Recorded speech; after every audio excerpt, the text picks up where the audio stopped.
I want to talk about how God uses us as a vessel of worship. मैं आपको बताना चाहती हूँ कि कैसे परमेश्वर हमारा आराधना के पात्र के रूप में उपयोग करते जाते हैं। Many times we think that worshiping is just singing songs to God कई बार हम ये सोचते हैं कि आराधना करना तो बस परमेश्वर के लिए गीत गाना है or playing music. या फिर उसके लिए केवल संगीत बजाते जाना है।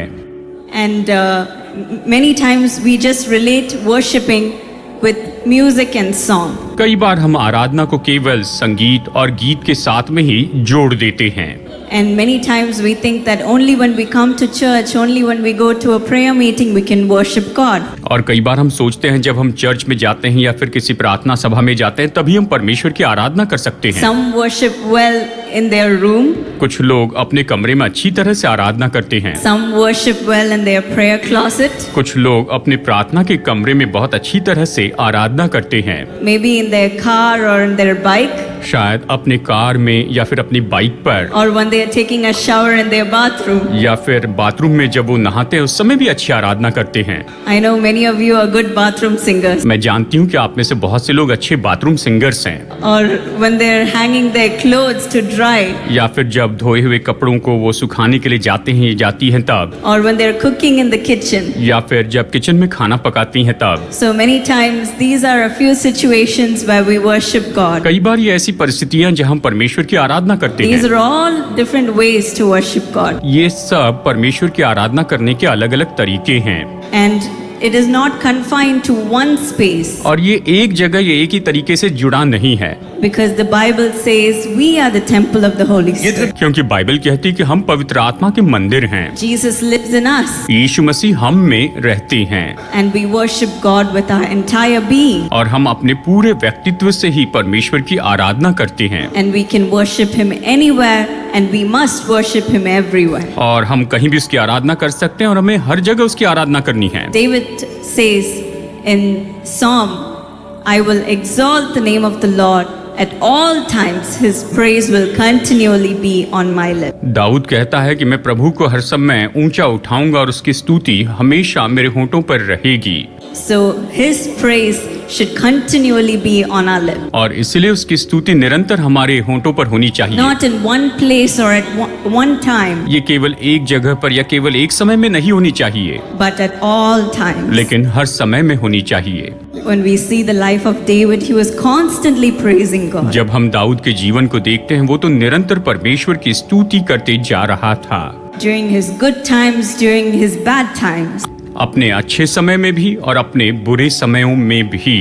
And God lifted him up to be a ruler of a nation. और परमेश्वर ने उसे ऊंचा उठाया और उसे उस देश के ऊपर में राजा बना दिया। When we praise God, that's what He will do for us. जब हम परमेश्वर की स्तुति करते हैं तो वो हमारे लिए यही तो करता है। Why should we worship Him? हमें उसकी आराधना क्यों करनी चाहिए? Because that is what we were created for. क्योंकि हम इसी के लिए बनाए गए हैं। The Bible says, let everything that has breath praise the Lord. Bible कहती है कि हर एक जिसमें जीवन की श्वास है वो परमेश्वर की स्तुति करते जाए। Today God is going to keep you as a vessel of worship. आज परमेश्वर आपको आराधना के पात्र के रूप में बनाएंगे, आराधना के पात्र के रूप में रखेंगे। Not just worshiping Him on Sunday. केवल रविवार के दिन ही उसकी आराधना करने के लिए नहीं, Not just worshiping Him during the youth meeting.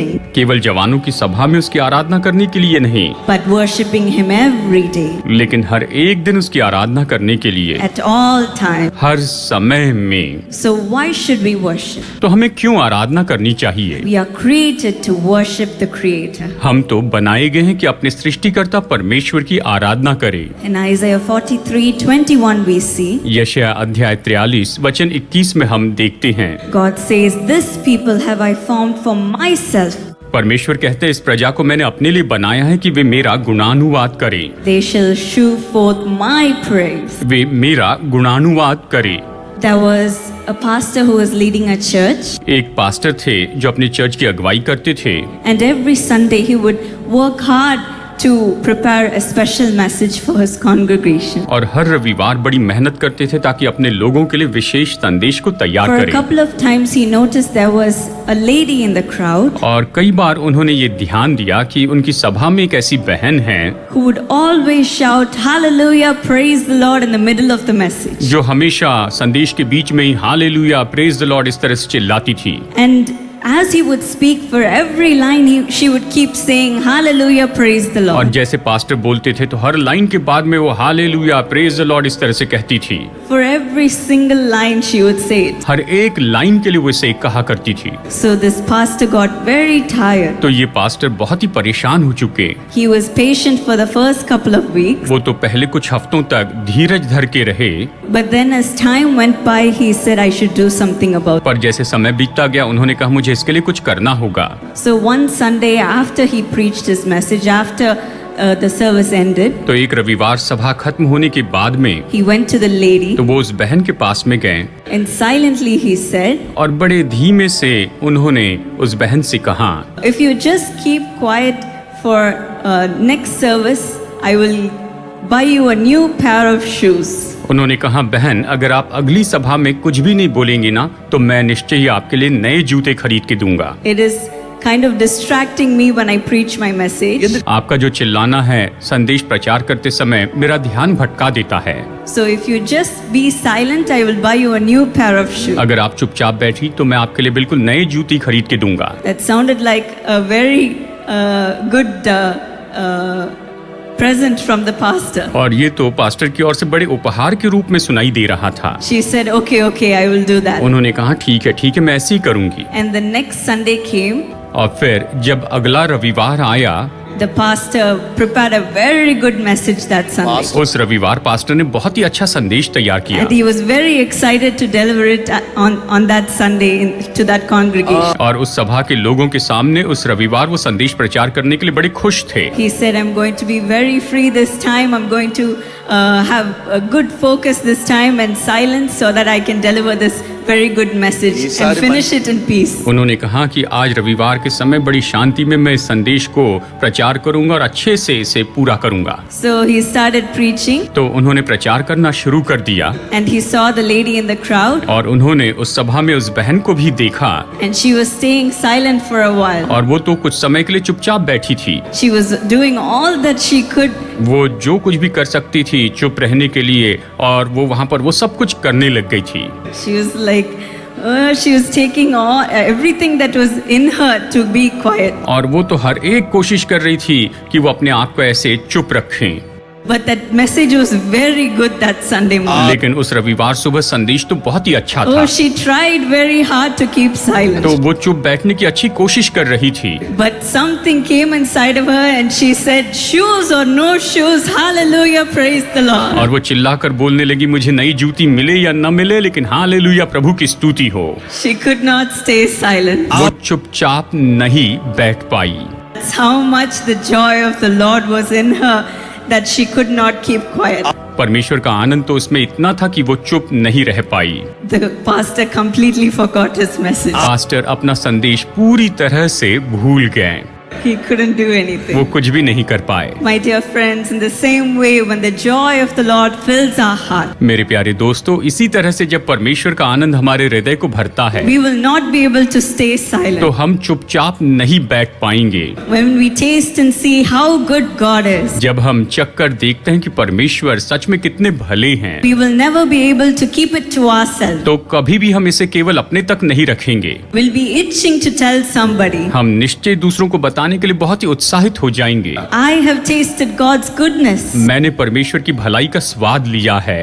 I want my friends to know. मैं चाहती हूँ कि मेरी सहेलियां इसे जाने। I want my family to know. मैं चाहती हूँ कि मेरा परिवार इसे जाने। I want my co-workers to know. मैं चाहता हूँ या चाहती हूँ कि मेरे सहकर्मी इसे जाने। That is because God has created us in that way और ये तो इसीलिए क्योंकि परमेश्वर ने हमें इस तरह से बनाया है to tell of His goodness, कि मैं उसकी भलाई बताते चली जाऊं to shew forth His praise. ताकि उसकी स्तुति को मैं जोर से घोषित करते चली जाऊं। Yes. हाँ, Sometimes we may lock it to inside of us and never say it out. कई बार हम इसे अपने अंदर बंद करके रखते हैं और इसे कभी भी नहीं बोलते हैं। That means we need to taste Him even more. इसका मतलब यह है कि हमें उसका और ज्यादा स्वाद लेना है Know about Jesus even more. और यीशु के बारे में और ज्यादा जानना है। How do we do that? हम इसे कैसे करते हैं? Can anybody tell me how do we learn about Jesus? क्या कोई हमें बता सकता है कि हम यीशु के बारे में कैसे सीख सकते हैं? Read the Bible बाइबल पढ़िए and pray every day. और हर एक दिन प्रार्थना कीजिए। God speaks to us through His Word. परमेश्वर अपने वचन के द्वारा हमसे बातें करते हैं। Every answer to our problem is in His Word. हमारी समस्याओं का हर एक हल यहाँ इन वचनों में है। When you read about Him every day, जब आप प्रतिदिन उसके बारे में पढ़ते चले जाते हैं and when you live according to His Word every day, और जैसे आप प्रतिदिन उसके वचन के अनुसार जीते हैं you will see His goodness in your life. तो आप अपने जीवन में उसकी भलाई को देख पाएंगे You will know that He cares for you. और आप जानेंगे कि वो आपकी बहुत परवाह करते हैं। Just like how He fed the Israelites, जैसे उसने इस्राएलियों को भोजन दिया था, He will feed you. वो आपको भी भोजन देंगे, He will provide for you. वो आपके लिए प्रबंध करेंगे। Just as He gave His peace and His deliverance जैसे उसने अपनी शांति और अपना छुटकारा दिया था, and His healing to the people in the Bible, Bible के लोगों को उसने अपनी चंगाई दी थी, He will give it to you. वो आपको भी देंगे। So we need to learn about His ways through His Word to recognize who He is. वो कौन है इसे समझने के लिए हमें उसके वचनों से उसके मार्ग सीखने होंगे That is how we know and recognize who God is in our life. और इसी तरह से हम जानते हैं और पहचानते हैं कि परमेश्वर हमारे जीवन में कौन है। So how do we offer ourselves to this kind of worship? तो हम कैसे अपने आप को इस तरह की आराधना के लिए समर्पित कर देते हैं? How do we prepare ourselves to shew forth His praise? कैसे हम खुद को तैयार करते हैं कि उसकी स्तुति को हम घोषित करते चले We जाएं? see in Romans 12:1 हम रोमियो अध्याय 12 वचन 1 में यहाँ पर देखते हैं to offer our bodies as a living sacrifice. कि हमें अपने शरीर को जीवित बलिदान के रूप में चढ़ाना है, Holy and pleasing to God. परमेश्वर के लिए पवित्र और उसे प्रसन्न करने वाला होना चाहिए। We see that this is your true and proper worship. हम यही देखते हैं कि यही आपकी सच्ची और सही आराधना है। We learn about how to honor God in the Word of God. हम परमेश्वर के वचन से सीखते हैं कि परमेश्वर का आदर हम किस तरह से करते जाएं। It is the guidebook for our life. ये तो हमारे जीवन के लिए गाइड बुक है, मार्गदर्शिका है To live a holy life pleasing to God. कि हम ऐसा पवित्र जीवन जिए जिससे परमेश्वर प्रसन्न हो जाएं। Firstly, to honor Him with our words, our actions, and our life. सबसे पहले अपने शब्दों के द्वारा, अपनी क्रियाओं के द्वारा और अपने जीवन के द्वारा उसका आदर करते जाएं। When we talk to our friends, do we think about the words that we use? जब हम अपने दोस्तों से बात करते हैं तो हम कौन से शब्द उपयोग करते हैं इसके बारे में सोचते हैं। Do we talk about others and hurt them through our words? क्या हम दूसरों से बातें करके अपने शब्दों के द्वारा उन्हें चोट पहुंचाते Are हैं? our thoughts prideful? क्या हमारे विचार जो है वो घमंड से भरे होते हैं? Are our words pure? या फिर हमारे जो शब्द हैं ये तो शुद्ध होते हैं? Are our actions pleasing to God? क्या हमारी क्रियाएं परमेश्वर को प्रसन्न करने वाली हैं? Even the things that we do in secret, यहाँ तक कि जो काम हम गुप्त में करते हैं, God is always watching over us. परमेश्वर हमेशा हमें देखते रहते हैं। So we must honor God in everything. तो हर एक बात में निश्चय ही हमें परमेश्वर का आदर करना चाहिए। Secondly, it's to take care of ourselves दूसरी बात, हमें अपनी देखभाल करनी चाहिए because it is the temple of the Holy Spirit. क्योंकि ये तो पवित्र आत्मा का मंदिर है। Do we keep our body clean? क्या हम अपने शरीर को साफ रखते हैं? Do we keep our body healthy? क्या हम अपने शरीर को तंदुरुस्त और सेहतमंद रखते हैं? Do we get enough sleep? क्या हम काफी नींद लेते हैं? All those things matter. ये सारी बातें निश्चय मायने रखती हैं। It may be an ordinary thing for us, ये शायद हमारे लिए बहुत ही साधारण सी बात हो, but when we take care of our body, it is an action of worship. लेकिन जब हम अपनी देह की देखभाल करते हैं तो ये आराधना का एक काम है, Because we are taking care of the place where God resides. क्योंकि हम उस जगह की देखभाल कर रहे हैं जहाँ पर परमेश्वर वास करते हैं। He lives in your heart, doesn't He? वो आपके हृदय में रहते हैं, है ना?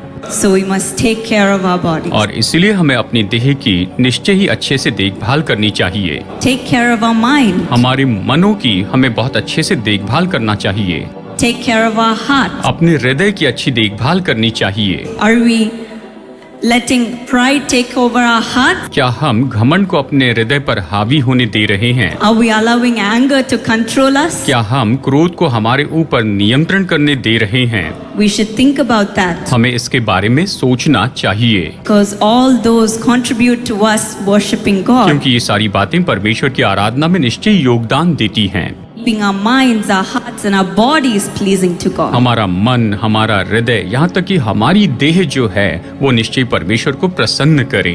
Thirdly, a way to worship God is to serve others. तीसरी बात ये है कि परमेश्वर की आराधना करने का तरीका है दूसरों की सेवा करने के द्वारा, Taking care of our loved ones. यानी हमारे प्रियजनों की देखभाल करने के द्वारा, Taking care of the poor. और जो कंगाल है उनकी देखभाल करने के द्वारा, Taking time to spend time with the people in need. और जो लोग जरूरत में हैं उनकी देखभाल करने में समय बिताने के द्वारा। Not only caring for ourselves, केवल हम अपने ही बारे में परवाह न करते रहें, but sharing God's love with others also. लेकिन दूसरों के साथ परमेश्वर के प्रेम को बांटते जाएं। So let us start now. तो आइए अभी इसी समय हम शुरू करते हैं। Let us start honoring God now. तो आइए अभी हम परमेश्वर का आदर करना शुरू करें। People will see a difference in your life. लोग निश्चय आपके जीवन में बड़ा फर्क देखते जाएंगे। Shall we stand up and give our lives to Jesus now? आइए इस समय हम खड़े होकर अपना जीवन प्रभु यीशु मसीह को सौंप दें। Lord, from today, ఈ రోజు let our hearts be turned into a vessel of worship for you.